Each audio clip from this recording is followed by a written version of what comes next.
Welcome to True Crime Kin channel, where we dive into real stories that shake the core of human relationships. Today's case is one of shocking betrayal, twisted emotions, and a tragic ending that no one saw coming. So let's begin. A housewife's secret affair with a Catholic priest leads to multiple murders. Martha Collins sat in the confessional booth, her heart pounding in her chest. The soft candlelight flickered, casting eerie shadows on the wooden walls. She could feel the weight of her guilt pressing down on her, threatening to suffocate her as she prepared to speak. "Bless me, Father. For I have sinned," Martha began, her voice trembling. "It's been 3 months since my last confession." Father Adrian listened intently from the other side of the screen, his calm presence a stark contrast to Martha's anxiety. He had heard confessions of all kinds over the years, but there was something different about Martha, something that made him uneasy. "What is troubling you, my child?" Father Adrian asked, his voice soothing and steady. Martha hesitated, her fingers twisting nervously around the crucifix she wore around her neck. She took a deep breath and closed her eyes, as if summoning the courage to confess the sins that had been eating away at her. "I've done something terrible," she whispered. "I've betrayed my husband and God." Father Adrian's heart skipped a beat. Adultery was a common sin, but there was something in Martha's voice that made him think this was different. He had seen Martha in the church many times. Always with her husband, Thomas. They were the picture of a perfect couple, devout, loyal, and seemingly happy. But beneath the surface, it seemed there was a darkness he had never suspected. "Tell me what has happened, Martha," Father Adrian urged gently. "Whatever it is, God's forgiveness is always within reach." Martha bit her lip, her mind racing. How could she possibly confess what she had done? The affair, the lies, the deceit. It was all too much. And yet she knew she couldn't carry this burden alone any longer. "I've been having an affair," she confessed, her voice barely audible, "with someone from the church, someone I never should have been involved with." Father Adrian felt a chill run down his spine.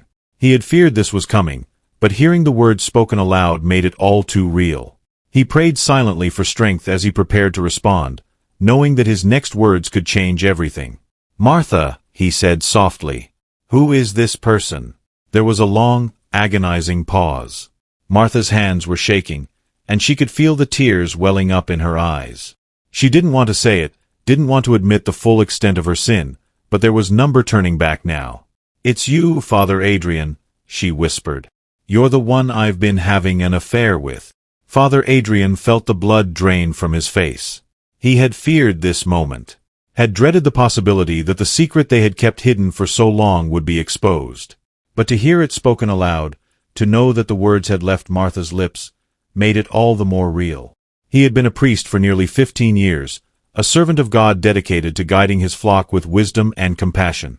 But when Martha Collins had entered his life, something inside him had shifted. He had seen her at Mass, a beautiful woman with a deep sadness in her eyes. And he had been drawn to her in a way he knew was wrong. At first, it had been innocent enough. Extra counseling sessions, long conversations about faith and doubt, her troubled marriage.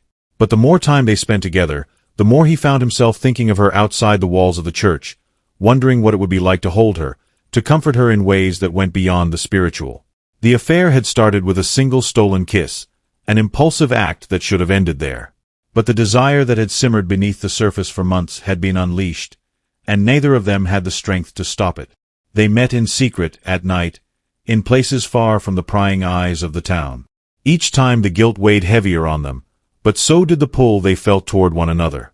Martha had been trapped in a loveless marriage with Thomas for years, a man who was more interested in his work than in his wife.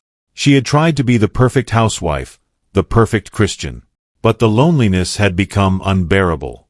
And then there was Father Adrian, a man who listened, who cared, who made her feel alive again. But now, as the weight of her confession hung in the air, Martha felt nothing but shame. She had destroyed everything she had ever believed in, had betrayed not only her husband, but also her faith. And worst of all, she had dragged Father Adrian into the darkness with her. "I'm so sorry," Martha sobbed, her hands covering her face. "I never meant for this to happen. I never wanted to hurt anyone." Father Adrian took a deep breath, trying to steady himself. He had known the risks, had known that what they were doing was wrong, but in that moment he had been unable to resist the temptation, unable to turn away from the woman who had captured his heart. "Martha," he said quietly, "we both made mistakes, but we must seek forgiveness and find a way to atone for what we've done." Martha shook her head, despair clouding her thoughts. "How can we ever be forgiven for this? We've broken every vow, every promise we made to God." Father Adrian's heart ached for her. He wanted to reach out to comfort her, to tell her that they would find a way through this. But he knew that any further closeness between them would only lead to more sin, more heartache. "We must end this," Father Adrian said firmly, though the words tore at his soul. "It's the only way to find redemption." Martha nodded, though the thought of losing him was almost too much to bear. "I know you're right," she whispered. "But what if? What if I can't let go?" Father Adrian closed his eyes, a silent prayer on his lips.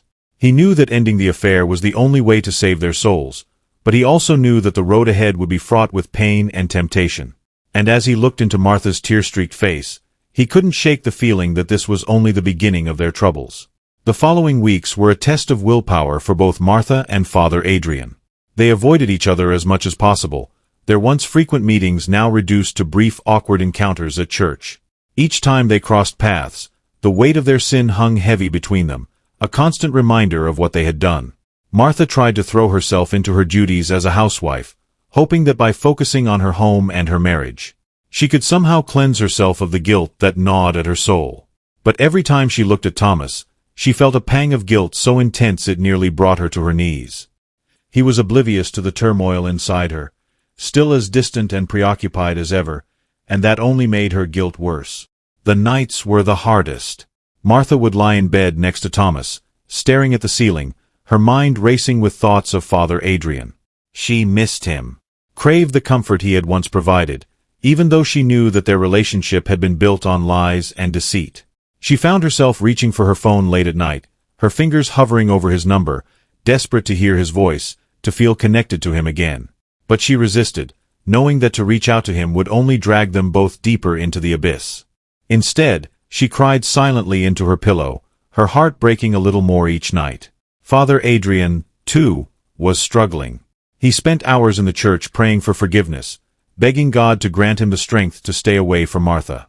But no matter how many prayers he said, how many penances he performed, he couldn't erase the memory of her, her touch, her scent, the way she had looked at him with such longing in her eyes. He knew he had to find a way to move on, to focus on his duties as a priest and serve his congregation. But it was easier said than done. His sermons felt hollow, his confessions insincere. He was haunted by the knowledge that he had failed in his most sacred vows, that he had allowed himself to be led astray by desire. And then there was the constant fear that their secret would be exposed. Every time someone mentioned Martha's name, his heart would skip a beat, terrified that somehow they had found out. He knew that if the affair were ever discovered, it would destroy not only his career, but also the lives of everyone involved. The pressure was unbearable, and it was only a matter of time before something had to give. One afternoon, as Father Adrian was preparing for Mass, Martha appeared in the doorway of the sacristy.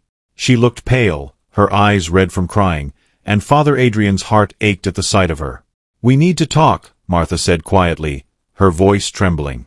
Father Adrian nodded, motioning for her to sit. He could see that she was on the verge of breaking down, and he feared what she might say. "I can't do this anymore," Martha said, her hands twisting nervously in her lap. "I can't live with this guilt, this fear. It's tearing me apart." Father Adrian felt a pang of sympathy for her. He understood all too well the torment she was going through. "Martha, we've made mistakes, but we must find a way to move forward. We must trust that God will guide us." Martha shook her head, her eyes filled with desperation. "I'm not as strong as you, Father. I can't just pretend that everything is okay. I need something more." Father Adrian's heart raced as he realized what she was saying. "Martha, you can't ask me to." "I'm not asking you to do anything," she interrupted, her voice breaking. "I'm telling you that I can't live like this. If we can't be together, then I don't know how I'm supposed to go on." Father Adrian felt a wave of panic wash over him. He had hoped that by ending the affair, they could both find peace. But it was clear that Martha was spiraling out of control, and in his heart, he knew that their story was far from over. As the days passed, Martha's mental state continued to deteriorate. She became withdrawn, barely speaking to anyone, even her husband. Her once pristine home began to fall into disarray, a reflection of the chaos inside her mind. She stopped attending church regularly, unable to face the place that had once been her sanctuary, but now only reminded her of her sin. Thomas, ever the oblivious husband, noticed the changes but attributed them to stress.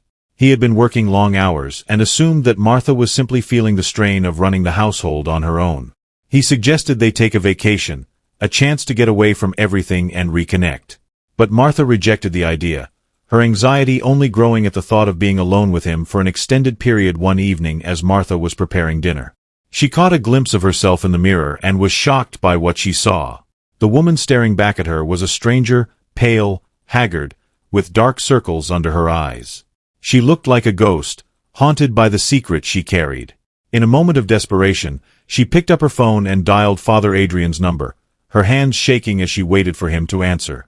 When his voice came through the line, calm and familiar, she felt a surge of relief. "Father, I need to see you," she said, her voice trembling. There was a long pause on the other end of the line, and for a moment Martha feared he would refuse. But then he sighed, a sound filled with resignation. "Martha, we agreed that it was best if we stayed away from each other," Father Adrian said, though his tone lacked conviction. "I know," Martha whispered, tears streaming down her face. "But I can't do this alone. Please, I just need to talk to you one last time." Father Adrian hesitated, his heart torn. He knew that seeing Martha again would only complicate things, but he couldn't bring himself to turn her away. She was in pain, and as much as he knew he should keep his distance, he couldn't ignore her plea for help. "Okay," he finally said. "Meet me at the church in an hour. We'll talk." Martha felt a wave of relief wash over her, though it was tinged with guilt. She knew she was being selfish, dragging him back into the mess she had created. But she couldn't help herself. She needed him, needed to feel that connection again, even if it was only for a brief moment. When she arrived at the church, the sun was setting, casting long shadows across the empty parking lot. She felt a sense of foreboding as she walked up the steps, her heart pounding in her chest. This place, once a refuge, now felt like a prison, a place where she was trapped by her own choices.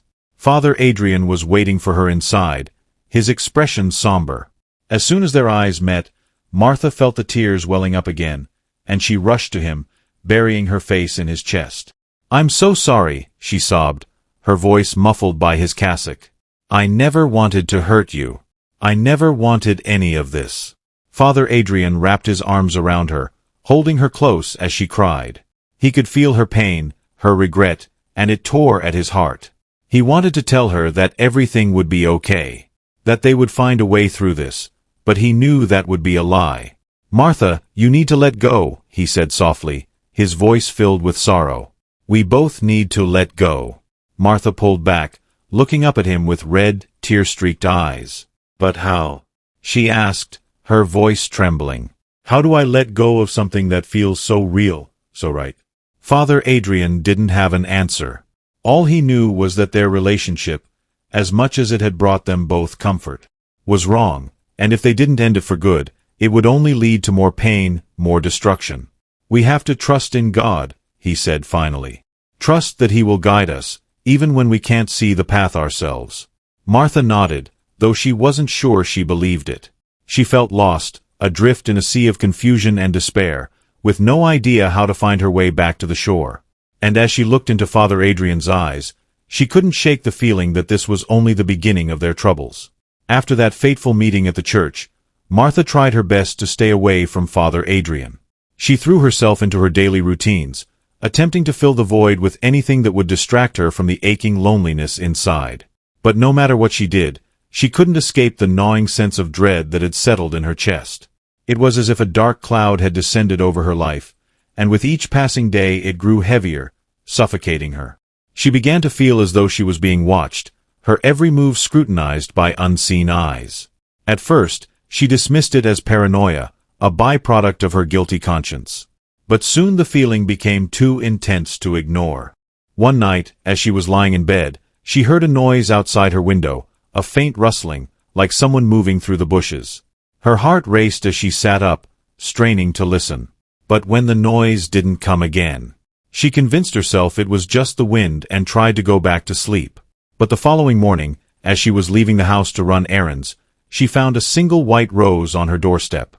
There was no note, no indication of who had left it, but the sight of it sent a chill down her spine. It was a stark reminder of the secrecy of her affair, of the love that had blossomed in the shadows, only to be suffocated by guilt and shame. Martha picked up the rose, her hands trembling. She looked around, half expecting to see someone watching her from the street, but there was no one. Still, she couldn't shake the feeling that this was a message, a warning.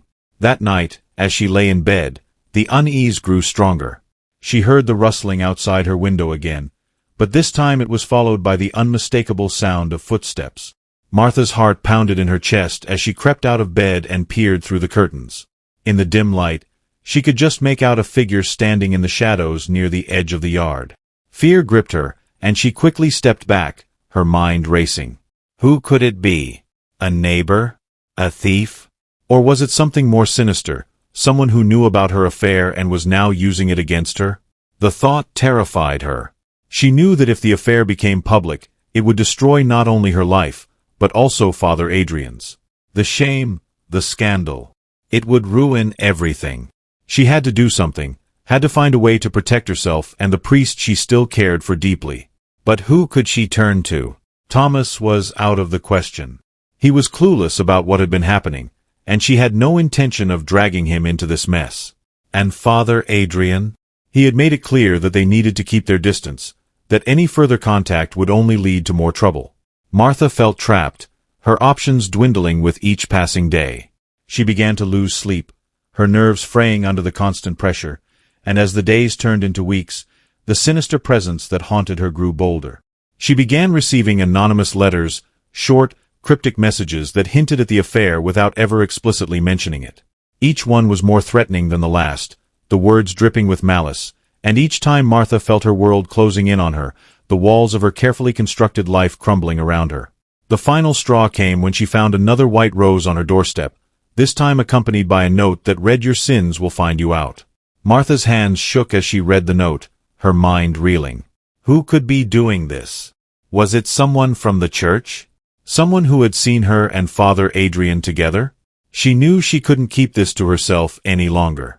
She had to tell someone she could trust.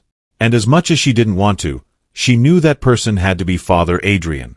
With a heavy heart, she picked up the phone and dialed his number, praying that he would answer.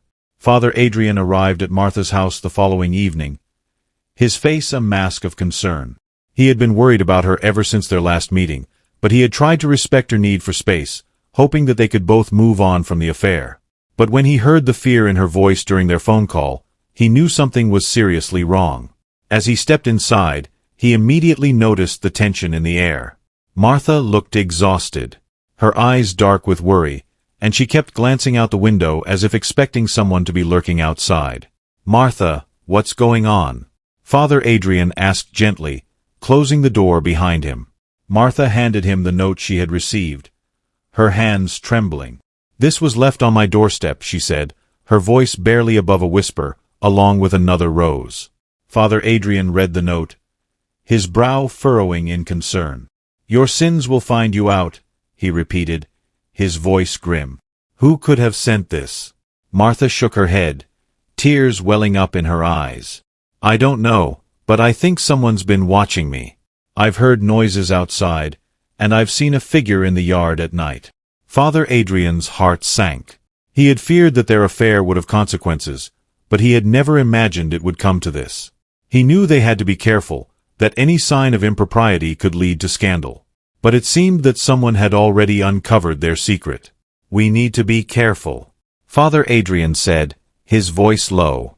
"If someone knows about us, they could use it to hurt us both. We need to find out who's behind this and stop them before they do any more damage." Martha nodded, though the fear in her eyes was still palpable. "But how? I don't even know where to start." Father Adrian took a deep breath, trying to think clearly. Have you noticed anyone acting strangely? Anyone who might have seen us together or had a reason to suspect something? Martha thought for a moment, her mind racing. There was a woman at the church, a new parishioner. She was at the last confession I made, and she gave me a strange look afterward. I thought maybe she had overheard something, but I didn't think much of it at the time. Father Adrian frowned, considering the possibility. Do you know her name? No, but I've seen her a few times since then, Martha replied. She always seems to be watching me like she knows something. Father Adrian's concern deepened. If this woman had overheard Martha's confession, she could easily be the one behind the threats, and if she was determined to expose them, they were in serious trouble. We need to find out more about her, Father Adrian said decisively. If she's the one doing this, we need to confront her and make her understand the consequences of her actions. Martha nodded, though the thought of confronting the woman filled her with dread. What if she refuses? What if she goes to the police or the church authorities? Father Adrian's expression grew somber. Then we'll have to face the consequences, but we can't let her continue to torment you like this. We need to act before things get any worse. Martha agreed, though the fear in her heart remained. She knew they were treading on dangerous ground, and one wrong move could spell disaster for them both. But as she looked into Father Adrian's eyes, she felt a flicker of hope, a belief that somehow they could find a way out of this mess. Little did they know, the unseen enemy was already one step ahead. With a plan in mind, Father Adrian and Martha set out to uncover the identity of the mysterious woman who had been watching Martha. It didn't take long to track her down. Small towns had a way of revealing secrets, and soon they had a name, Eleanor Green, a relatively new member of the congregation who had recently moved to the area. Eleanor was an enigmatic figure. Known for her sharp mind and keen interest in the affairs of others, she had quickly ingratiated herself into the church community, volunteering for various events and always eager to lend a helping hand. But beneath her friendly exterior, there was something unsettling about her, a coldness in her eyes that sent a shiver down Martha's spine. Father Adrian decided to approach Eleanor alone, hoping that a calm and reasoned conversation would diffuse the situation. He arranged to meet her at the church. Under the guise of discussing her involvement in an upcoming event, when Eleanor arrived, she was all smiles, her demeanor warm and welcoming. But as soon as they were alone in Father Adrian's office, her expression changed, the mask slipping to reveal the true intentions behind her actions. Father Adrian, Eleanor said, her voice smooth and calculated. I've been looking forward to speaking with you. Father Adrian felt a chill run down his spine, but he maintained his composure. Eleanor, there's something we need to discuss. Eleanor's smile widened, though it didn't reach her eyes. I'm sure there is. I've been quite busy lately, you see, keeping an eye on certain developments. Father Adrian's heart pounded in his chest, but he kept his voice steady. Eleanor, I understand that you may have overheard something you weren't meant to hear, but whatever it is, I'm asking you to keep it to yourself. This is a private matter, and no good can come from spreading rumors or causing harm. Eleanor tilted her head, her gaze piercing. Private matter. Father, I'm afraid you're mistaken. When a priest and a married woman engage in inappropriate behavior, it's far from private. It's a sin, a betrayal of the trust placed in you by your congregation. Father Adrian's jaw tightened. He could see now that Eleanor was not simply an observer. She was a threat, someone who had taken it upon herself to expose their affair and exact her own form of justice.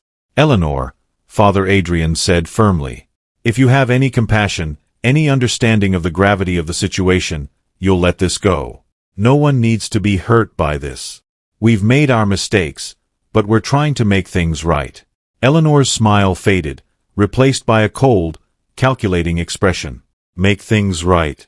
Father, you can't make this right. You've betrayed your vows, your faith, and now you want to sweep it all under the rug.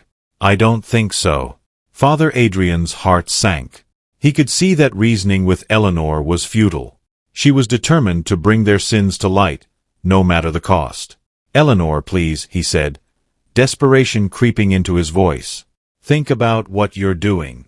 If this comes out, it will destroy lives. Martha's, mine, and yours as well. Is that really what you want? Eleanor's eyes gleamed with a sinister satisfaction. What I want, Father, is for justice to be served, for the truth to come out, no matter the consequences. And I will make sure it does. Father Adrian realized then that there was no stopping her. Eleanor was a woman on a mission, driven by a twisted sense of righteousness that blinded her to the harm she was about to cause. I'm sorry you feel that way, Father Adrian said quietly, his heart heavy with the weight of impending doom. But know this, whatever you do, you'll have to live with the consequences as well. Eleanor's smile returned, cold and unfeeling. I'm willing to take that risk, Father. Are you? With that, she turned and walked out of the office, leaving Father Adrian alone with his thoughts. He knew that they were running out of time, that Eleanor would not stop until their affair was exposed. And as much as he wanted to believe that they could find a way out, he feared that the darkness they had unleashed was about to consume them all after the confrontation with Eleanor. Father Adrian returned to the rectory, his mind racing with the implications of their conversation. He knew that Eleanor was a determined and resourceful woman, and now that she had set her sights on exposing their affair, there was little chance of stopping her. Martha was waiting for him when he returned, her anxiety evident in the way she paced the floor.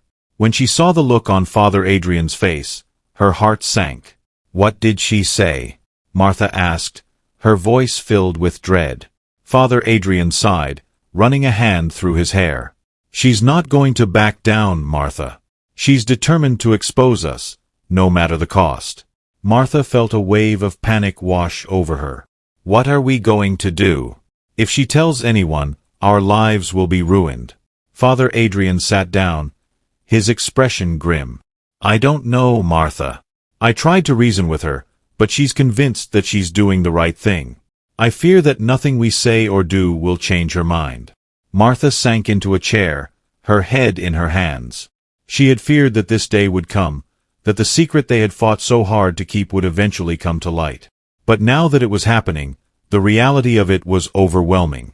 There must be something we can do, Martha said desperately.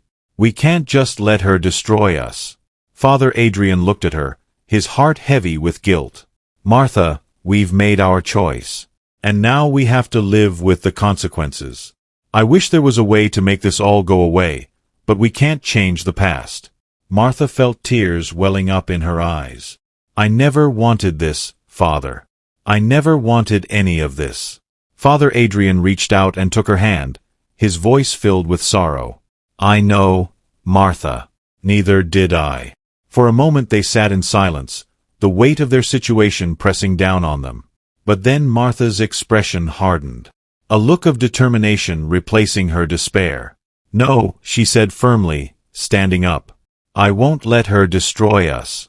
There has to be a way to stop her. Father Adrian looked up at her, surprised by the sudden resolve in her voice. Martha, what are you thinking? Martha began to pace the room, her mind racing. Eleanor is doing this because she thinks she's in the right, that she's serving some kind of higher purpose. But what if we could make her see that she's wrong? What if we could make her understand that exposing us will do more harm than good? Father Adrian frowned, unsure of what she was getting at. How do you propose we do that? Martha stopped pacing and looked at him, her eyes filled with a steely determination. We find out more about her, her weaknesses, her past. There must be something we can use to persuade her to back down. Father Adrian hesitated, uneasy with the idea of digging into Eleanor's personal life. Martha, I don't know if that's the right approach. We don't want to sink to her level, to use blackmail or manipulation. Martha shook her head. This isn't about sinking to her level, Father. It's about protecting ourselves, about survival. If she's willing to destroy us, then we need to be willing to fight back. Father Adrian still wasn't convinced, but he could see the desperation in Martha's eyes, the fear that was driving her to take such drastic measures. And as much as he hated to admit it, he knew that they were running out of options. All right, he said finally, his voice tinged with reluctance. We'll look into it, but we need to be careful, Martha. We can't afford to make any more mistakes. Martha nodded, her resolve unwavering. I'll do whatever it takes, Father. We have to stop her before it's too late. And so, with heavy hearts and a growing sense of dread, they began to weave their own web, hoping to catch Eleanor in it. before she could destroy everything they held dear. But little did they know, the more they struggled, the tighter the web would become. As the days passed, Martha and Father Adrian threw themselves into their plan to uncover Eleanor's secrets, hoping to find something, anything that would give them the leverage they needed to stop her. But the more they dug, the more elusive Eleanor became. It was as if she had anticipated their every move, staying one step ahead of them at every turn. Martha, driven by fear and desperation, began to unravel. She spent sleepless nights poring over old records, searching for any hint of scandal or impropriety in Eleanor's past. But no matter how hard she looked, she found nothing. Eleanor was clean. Too clean, in fact, and it only made Martha more suspicious. Father Adrian, on the other hand, found himself questioning the morality of their actions as a man of the cloth.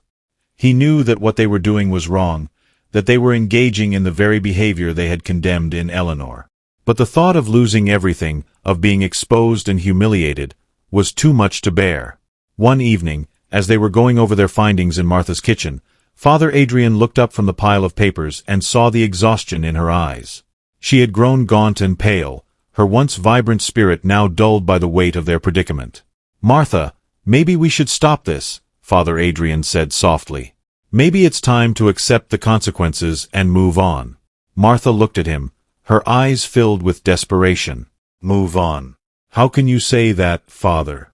If Eleanor exposes us, it will ruin everything. My marriage, your career, our lives will be over." Father Adrian sighed, his heart heavy with guilt. "I know, but what we're doing, it's not right, Martha. We're becoming the very thing we feared, a threat to someone else's life, someone who might be just as scared as we are." Martha shook her head, her expression hardening. "No, Father, Eleanor isn't scared. She's ruthless. She's determined to destroy us, and she won't stop until she does. We have to fight back." And Father Adrian could see that there was no convincing her that Martha was too far gone, too consumed by fear to see the damage they were doing. And deep down, he knew that he was just as culpable, that he had allowed himself to be drawn into this dangerous game out of desperation and weakness. "I just don't want to lose you," Martha whispered, her voice trembling. "I can't bear the thought of living without you." Father Adrian's heart ached at her words. He knew that their relationship, as much as it had brought them comfort, was built on a foundation of lies and sin, and now those lies were threatening to tear them apart. "We'll find a way," he said, though he wasn't sure he believed it himself. "But we have to be careful, Martha. We can't let this consume us." Martha nodded, though the fear in her eyes remained. She knew that they were walking a dangerous path, that one wrong move could spell disaster. But she couldn't stop herself. She was in too deep, and there was no turning back now. And so they continued their dangerous game, each step drawing them closer to the edge of the abyss. The tension between them grew, fueled by fear, guilt, and the ever-present threat of exposure. But as they delved deeper into Eleanor's life, they began to uncover something unexpected, secrets that hinted at a darker side to the seemingly perfect woman who had been tormenting them. It started with a whispered rumor, something Father Adrian overheard during a conversation with a fellow priest. It was nothing concrete, just a vague mention of a scandal from Eleanor's past, something that had been hushed up and forgotten. But it was enough to give them hope, enough to push them further down the path they had chosen. Martha, fueled by this new lead, became more determined than ever. She spent hours digging through old records, searching for any clue that would lead them to the truth. And finally, after days of relentless searching, she found it. A single, damning piece of evidence that could change everything. It was an old newspaper article buried in the archives of a small-town paper. The headline read "Local Woman Implicated in Embezzlement Scandal," and the accompanying photo was unmistakable. Eleanor, younger and less polished, but undeniably the same woman who had been tormenting them.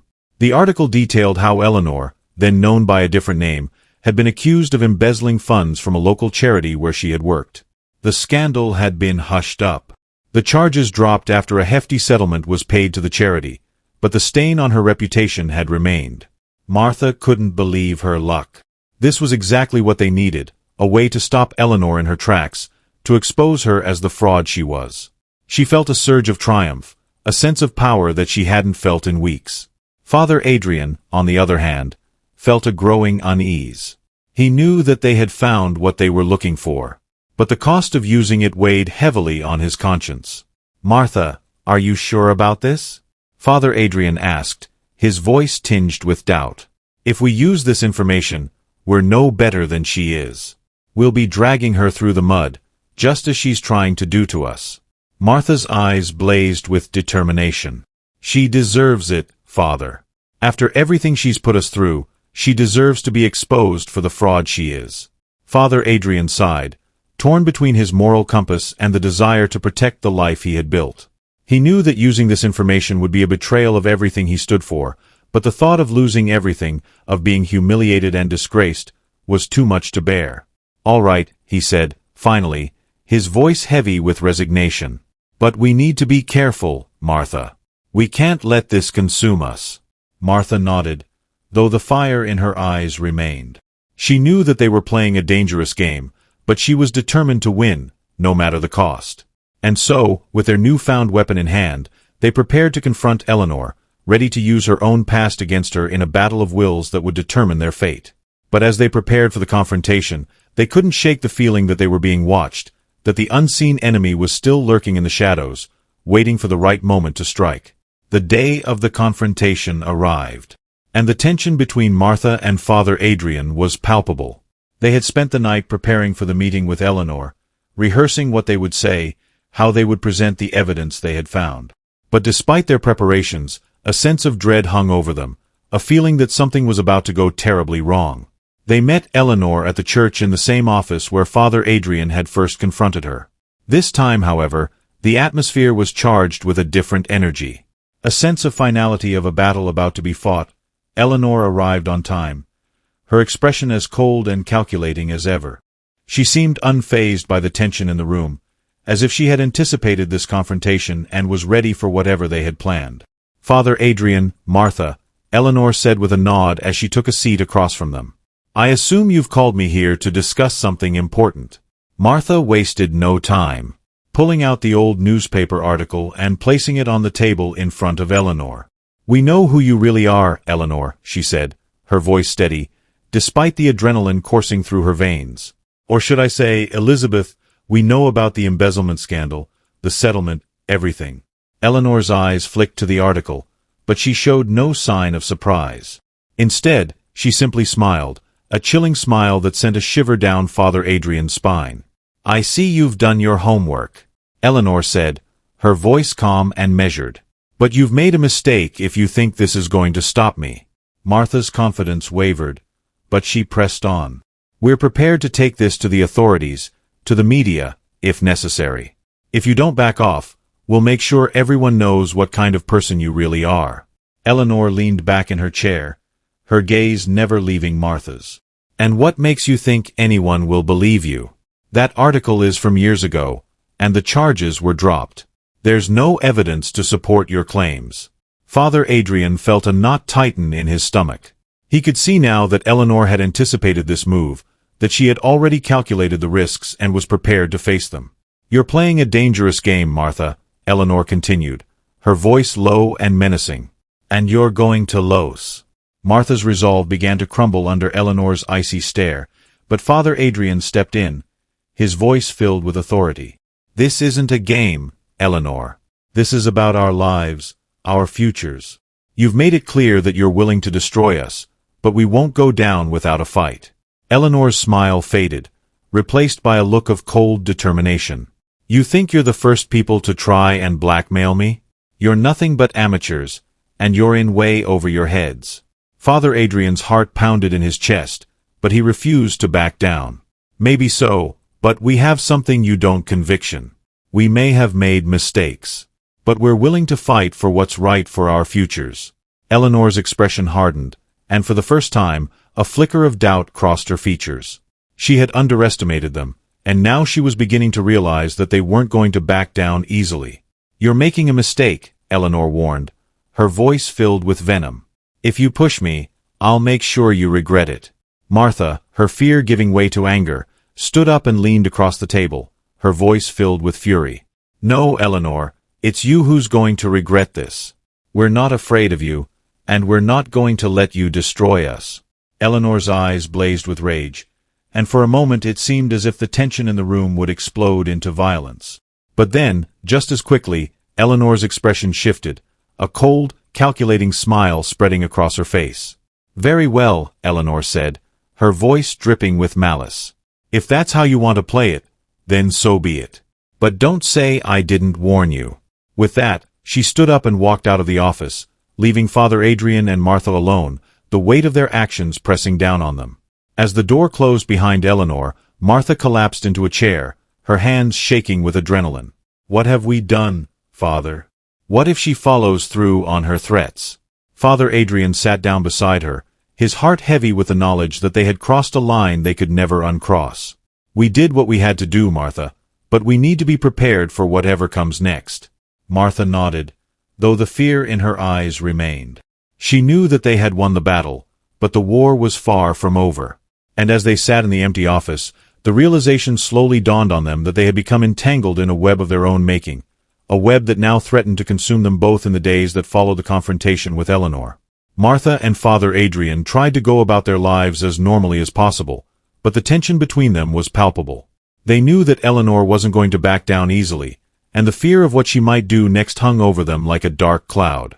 Martha, in particular, was on edge. She jumped at every sound, constantly looking over her shoulder as if expecting Eleanor to appear out of nowhere. The fear was slowly driving her mad, and she could feel herself unraveling with each passing day. Father Adrian, too, was struggling with the weight of their actions.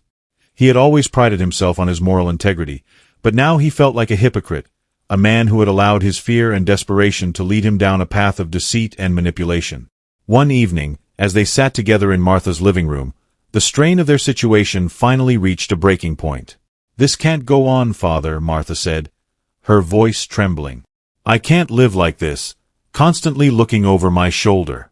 Waiting for the other shoe to drop, Father Adrian sighed, running a hand through his hair. "I know, Martha, but what choice do we have? We've set things in motion that we can't stop now." Martha shook her head, tears welling up in her eyes. "Maybe we should just come clean, confess everything, and face the consequences. It's better than living in fear." Father Adrian looked at her, his heart aching at the sight of her despair. He knew that she was right, that they couldn't continue living in this state of constant anxiety. But the thought of losing everything, of being exposed and humiliated, was too much to bear. "We can't do that, Martha," he said quietly. "We've gone too far. If we come clean now, we'll lose everything." Martha wiped away her tears, her expression filled with desperation. "But what if Eleanor doesn't stop? What if she goes to the authorities? To the media? We'll be ruined." Father Adrian felt a surge of guilt and regret. He had brought them to this point, and now he didn't know how to get them out of it. "We'll figure something out, Martha. We just need to stay strong and stick together." Martha nodded, though the fear in her eyes remained. She knew that they were living on borrowed time, that Eleanor could strike at any moment and destroy everything they had fought to protect. And then, as if on cue, the phone rang, breaking the tense silence that had settled over the room. Martha jumped, her heart pounding in her chest as she reached for the phone. "Hello," she said, her voice shaking. There was a pause on the other end of the line, and then a familiar voice spoke, sending a chill down Martha's spine. "Martha," Eleanor said, her tone cold and menacing. "I warned you not to push me. Now you're going to pay the price." Martha's heart skipped a beat, her hands trembling as she gripped the phone. "Eleanor, please." But before she could say anything more, the line went dead, leaving her standing there in stunned silence. Father Adrian rushed to her side, his expression filled with concern. "What did she say?" Martha looked at him, her face pale with fear. She said we're going to pay the price." Father Adrian felt a knot tighten in his stomach. He knew that Eleanor wasn't bluffing, that she was more than capable of carrying out her threats. "We need to be prepared, Martha," he said, his voice filled with urgency. "She's not going to stop until she gets what she wants." Martha nodded, though the fear in her eyes remained. She knew that they were in over their heads, that they had underestimated Eleanor's resolve, and now they were about to face the consequences of their actions. As the days passed, the tension between them grew, fueled by the constant fear of what Eleanor might do next. They tried to carry on with their lives. But the fear was always there, lurking in the back of their minds, slowly driving them to the brink. And then one day, the other shoe finally dropped. It started with a phone call to the police, an anonymous tip about a suspicious relationship between a priest and a married woman. The authorities launched an investigation, and soon the rumors began to spread like wildfire through the small town. The scandal rocked the community, and before long, Father Adrian found himself at the center of a media storm, his name splashed across the headlines, his reputation in tatters. Martha's life, too, was turned upside down. Her husband found out about the affair, and their marriage quickly crumbled under the weight of the betrayal. She became the subject of gossip and scorn, her once respected position in the community now reduced to that of a pariah. And through it all, Eleanor remained in the shadows, watching as their lives fell apart, her revenge complete. But as Martha and Father Adrian struggled to pick up the pieces of their shattered lives, they couldn't shake the feeling that they had been played, that Eleanor had orchestrated the entire situation from the very beginning. And as they looked back on everything that had happened, they began to realize the truth that they had been caught in a web of deception, a web that Eleanor had carefully woven around them, and that they had never stood a chance of escaping. In the end, they were left with nothing but regret, the bitter taste of their own downfall, and the knowledge that they had been outplayed by a master manipulator. And as they faced the wreckage of their lives, they knew that they would never be free of the web that had ensnared them, a web that would haunt them for the rest of their days. The days following the public exposure of their affair were a blur for Martha and Father Adrian. The town they once called home had turned into a hostile environment where every glance felt judgmental and every whispered conversation seemed to be about them. Their lives, once stable and respectable, had been shattered beyond repair. For Father Adrian, the church, which had always been his sanctuary, now felt like a prison. The diocese, reacting swiftly to the scandal, placed him on indefinite leave. His parishioners, who had once looked to him for guidance, now viewed him with suspicion and disappointment. He could no longer walk through the church without feeling the weight of their judgment. Martha, on the other hand, faced the cold reality of her broken marriage. Her husband, Daniel, had left the house the day after the scandal broke, taking their children with him. He filed for divorce immediately, seeking full custody of the children. The betrayal had cut deep, and the thought of losing her family was more than Martha could bear. She tried to reach out to Daniel to explain, to beg for forgiveness, but he refused to speak to her. The legal proceedings were swift, and the court sided with Daniel, citing Martha's affair and the media attention it had drawn as reasons to grant him full custody. The pain of losing her children was a wound that refused to heal. Martha and Father Adrian, once so entwined in their forbidden love, found themselves increasingly distant from each other. The bond that had brought them comfort in their darkest moments was now a painful reminder of all they had lost. They met less frequently, their conversations strained and filled with regret. One evening, Father Adrian invited Martha to the church for what would be their final meeting. They sat in the dimly lit sanctuary, the air thick with unspoken words. "Martha," Father Adrian began, his voice heavy with sorrow, "I've been thinking a lot about everything that's happened about us, about the choices we made." Martha looked at him, her eyes hollow from weeks of sleepless nights. "I have too, Father, and I keep asking myself, was it worth it? Was any of this worth the pain we've caused?" Father Adrian sighed, the weight of their actions pressing down on him. "I don't know, Martha. I really don't. But I do know that we can't keep going like this. We've destroyed too much already." Martha nodded, her heart breaking as she realized what he was saying. "You're right, Father. We've lost everything. And for what? A love that was never meant to be." Father Adrian reached out and took her hand, his touch gentle and filled with regret. "I think it's time we let each other go, Martha. It's the only way we can begin to atone for what we've done." Tears welled up in Martha's eyes as she squeezed his hand, the finality of his words sinking in. "I never wanted this, Father. I never wanted to hurt anyone." "I know," Father Adrian whispered, his voice thick with emotion. "Neither did I." They sat in silence for a moment, holding on to each other as they prepared to say goodbye. The love they had shared, once so consuming, had become a burden too heavy to bear. Finally, Martha pulled away, her hand slipping from his grasp. "Goodbye, Father," she said softly, her voice breaking. "Goodbye, Martha," he replied, his heart aching with the loss of what could never be. Martha stood up and walked out of the church, leaving Father Adrian alone in the sanctuary. As she stepped out into the night, she felt the weight of their shared sins lift slightly from her shoulders, but the emptiness it left behind was overwhelming.